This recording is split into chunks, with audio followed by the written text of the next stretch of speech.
So in this vodcast, we're going to take a look at the role that cognition plays in classical conditioning, according to the work of Robert Rescorla and some of the researchers who followed his work.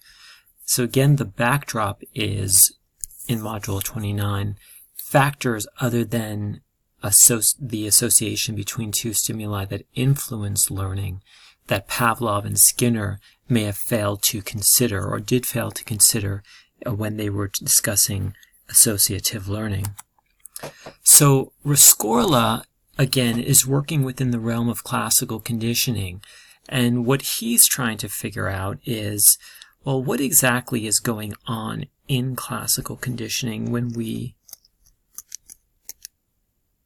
associate a conditioned stimulus with an unconditioned stimulus. Pavlov believed that the conditioned stimulus, if this were a bell and this were food, that the bell simply replaced the food for the organism. And then eventually he went on to propose the Contiguity Model, which suggested that the reason these two things become associated is simply because of time. They are consistently paired in time and therefore literally just stamped into the organism. Because remember, as a behaviorist, he did not want to discuss the role of cognition in learning. What Rescorla is trying to figure out, and what Rescorla comes to the conclusion of, is why exactly is this association made? He was not satisfied with the contiguity model that was based upon time and pairing. Instead, he saw it as kind of like a cause and effect relationship in which the cognitive stimulus, imagine it like an envelope. And if you open up that envelope, there are things inside that envelope. And he believed that it had features, just like if you opened up the envelope, you took out the letter and the letter had writing on it. So he thought that, yeah, there's a letter inside of this envelope and it has information. For instance, it may tell you have a bill due.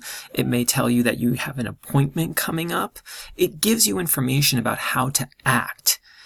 So for him, the conditioned stimulus literally is connected to predictability, expectancy, and it has information in it. So what type of information does it have? Obviously, the letter tells me I owe $100 to my dentist for a root canal, or the letter tells me I have an upcoming appointment. That's not exactly the type of letter and information we're talking about. Instead, what Rescorla believed was that the conditioned stimulus helps to predict the onset of the unconditioned stimulus. And if we're talking about prediction or expectancy, we're talking about learning. And basically then we're talking about cognition. Okay, so the organism learns to associate these two because this cognitive stimulus provides information about the appearance of this. It's a cognitive process that Pavlov did not take into consideration. So some of the experiments that were done post-Rescorla have to do with kind of almost what we would call second-order conditioning, which, by the way, Rescorla's work does not delegitimate. It just shows that sometimes second-order conditioning doesn't work. So basically, we have a tone, right, which is our conditioned stimulus, shock. And if these two things are paired together repeatedly, what he found out with rats was that when the tone, during acquisition, when the tone came on, right before the shock was presented, the organism started to have a fear response, right? So we realized that this is becoming conditioned to produce this. So he said, okay, we've got that going on. He's like, well, what if we actually then added a light, followed by tone, followed by shock? Would the animal, the rat, that once came to fear, that was coming to fear the tone, right, prior to the shock, also start to fear the light, start to have a fear response?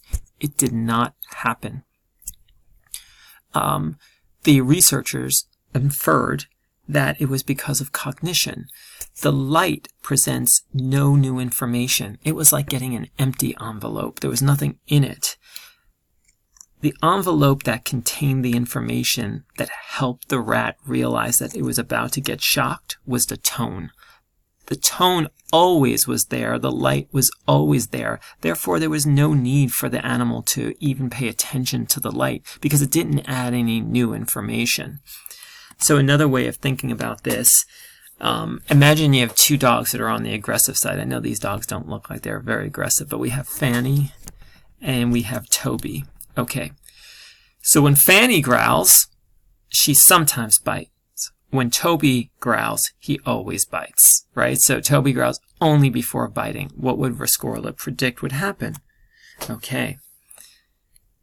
So this is where Rescorla is showing some of the deficiencies in Pavlov, because Pavlov believed any neutral stimulus can become a conditioned stimulus and it wouldn't affect the degree of learning. But here we see what is likely to happen is your fear of Toby's growl is going to be acquired much quicker than your fear of Fanny's growl. And that's because of the predictive value of Toby's growl.